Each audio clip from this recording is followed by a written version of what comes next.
Welcome to this thematic explainer. Okay, let's dive right into an incredibly dynamic and historically rich text, Surah Al Ahzab, also known as the chapter of the coalition. Now, this text is absolutely fascinating, mostly because it doesn't just focus on one single thing. It swings wildly from the terrifying, chaotic reality of a battlefield right down to the quiet, private etiquette of a household.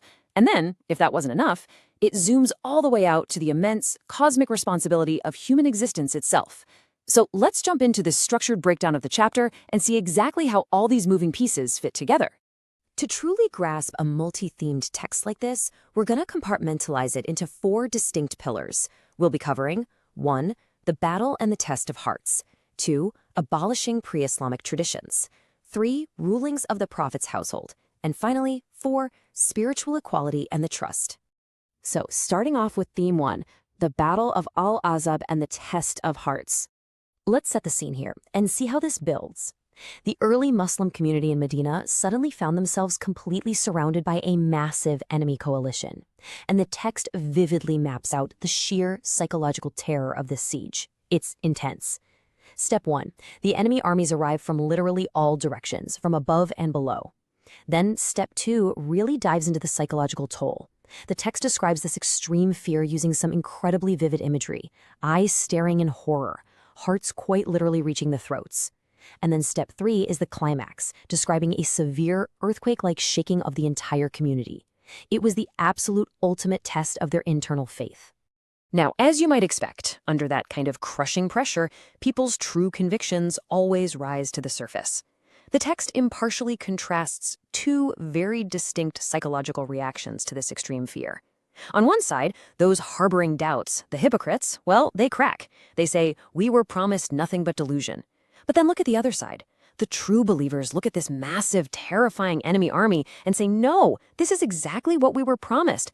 And remarkably, it actually increases their faith. The text is basically using this massive physical crisis as a mirror, revealing what is truly hidden inside the hearts of the people. And just when the situation seems totally impossible, right? The resolution comes, but surprisingly, not through physical combat by the believers. The text details a massive divine intervention.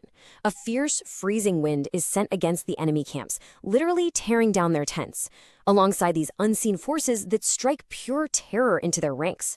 Ultimately, this massive, overwhelming enemy coalition turns back in sheer rage and frustration, achieving absolutely nothing. The physical conflict ends entirely through divine will, without the believers having to lift a single sword. Moving right along to theme 2, abolishing adoption and ignorance traditions. So, transitioning from the chaos of the battlefield to the actual structure of society, we look at the deeply rooted custom of pre-Islamic adoption. Now, what's really interesting about this is just how ingrained it was. In pre-Islamic Arabia, an adopted son wasn't just treated like family. He legally became a biological son. He took the adoptive father's name, he inherited in exactly the same way, and it created the exact same marital taboos as actual blood relations. It was, for all intents and purposes, a complete legal fiction, but society accepted it as absolute reality. The text addresses this head-on with a very profound, straightforward ruling. Call them by their father's names. It is more just before Allah. In just one sentence, the text completely severs this ancient legal fiction.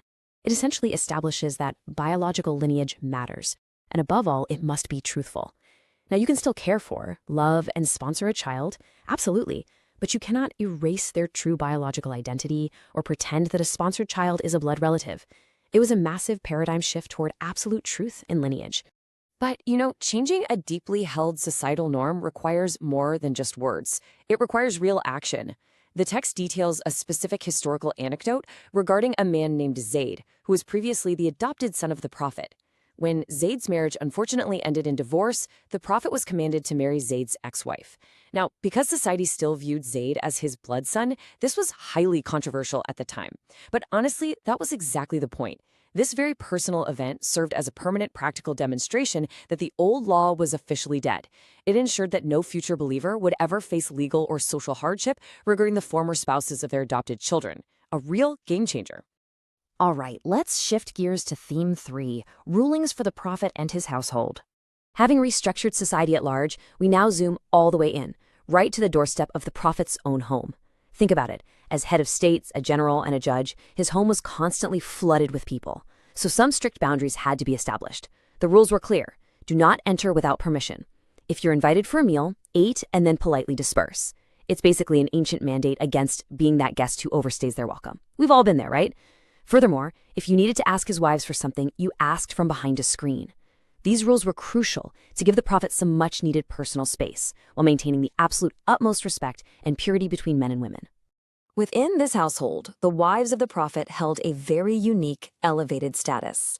As the text explicitly states, they are not like anyone among women. But, as we know, with great privilege comes great responsibility. The text places a fascinating double standard on them, but honestly an incredibly fair one. Because they are the ultimate role models for the community, if they were to commit clear immorality, their punishment would literally be doubled. But conversely, and here's the beautiful part, for their obedience and righteous deeds, their eternal reward is also doubled. So the crucial point we need to take away is summarized beautifully right here. You might be wondering why all these strict rules? Why the double accountability, the screens, the rules about lingering guests? Well, the text says, Allah only intends to keep evil away from you, O people of the household, and to purify you completely. Every single boundary established in this section, from the mundane to the profound, was ultimately designed as a mechanism for the spiritual and social purification of this foundational household. Which brings us to our final pillar, theme 4, spiritual equality and the universal trust. Now, we're going to zoom all the way out to the most profound, universal spiritual laws found in the text. Here we find one of its most famous verses, detailing 10 distinct spiritual qualities. And what's amazing is that for every single one, it explicitly pairs men and women together. Listen to this rhythm. Muslim men and Muslim women, believing men and believing women, obedient, truthful, patient, humble, charitable, fasting, guarding their chastity, and constantly remembering Allah. It just completely cements this absolute spiritual symmetry before their Creator. So, what is the ultimate results of actually embodying these 10 monumental traits? The text gives a simple yet incredibly powerful divine promise. For the men and women who encompass these qualities, Allah has prepared total forgiveness and a massive reward. It's beautiful because it strips away all the worldly stuff, societal ranks, wealth, historical context, the whole shebang, boiling human success down purely to these core internal and external actions.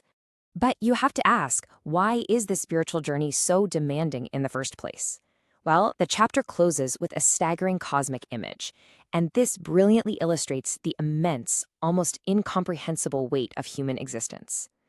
The text says, "Indeed, we offered the trust to the heavens and the earth and the mountains, and they declined to bear it and feared it, but man undertook it."